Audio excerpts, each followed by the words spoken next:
বিসমিল্লাহির রহমানির রহিম। আসসালামু আলাইকুম। আজকে আপনাদেরকে আমি ফ্রোজেন করা পরোটা বানানো দেখাবো। এখানে আমি 4 কাপ ময়দা, 1 টেবিল চামচ বেকিং পাউডার, হাফ টেবিল চামচ লবণ, হাফ কাপ সয়াবিন তেল দিয়ে ভালোভাবে মিশিয়ে নিয়েছি।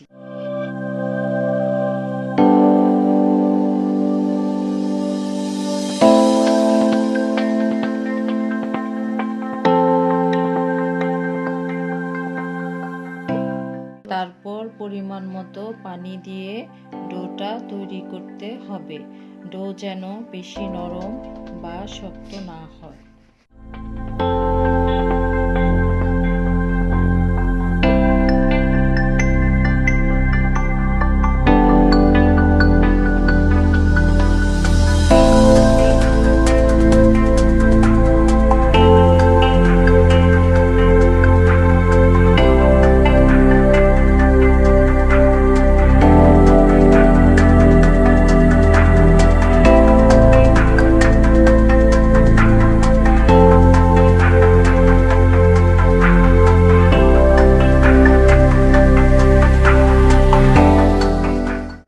ডো তৈরি করে 20 মিনিটের জন্য ঢেকে রেখে দিব।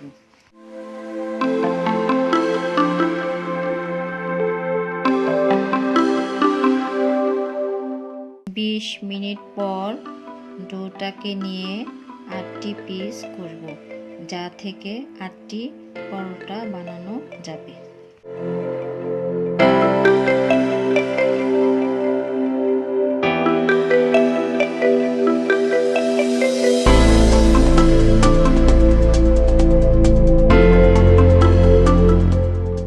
একটি করে পিস নিয়ে ভিডিওতে যেভাবে দেখানো হচ্ছে সেভাবে রুটিটি গোল করে বেলে তারপর তেল দিয়ে ময়দা ছিটিয়ে পরোটা বানাবো।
পরোটা বেলা শেষ।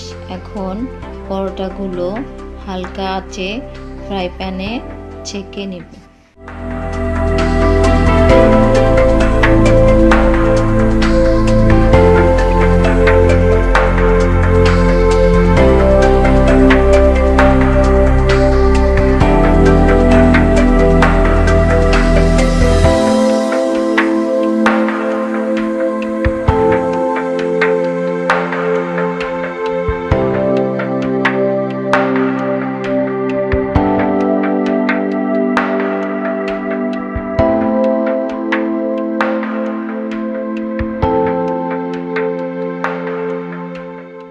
এখানে আমার 8টি পরোটা তৈরি হয়েছে। এবার পরোটাগুলোকে ঠান্ডা করে ফ্রিজে রেখে দেব। এই পরোটাগুলো আপনারা ইচ্ছে করলে 20 থেকে 25 দিন পর্যন্ত ফ্রিজে রেখে যখন ইচ্ছে বের করে ভেজে খেতে পারবেন।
আপনাদেরকে দেখানোর জন্য আমি পরোটাগুলো ডুবো তেলে ভেজে নিয়েছি। আপনারা রেসিপিটি অবশ্যই ট্রাই করবেন। রেসিপিটি পছন্দ হলে অবশ্যই ভিডিওতে লাইক ও কমেন্ট করবেন এবং চ্যানেলটি সাবস্ক্রাইব করবেন করে বেল আইকনে ক্লিক করবেন।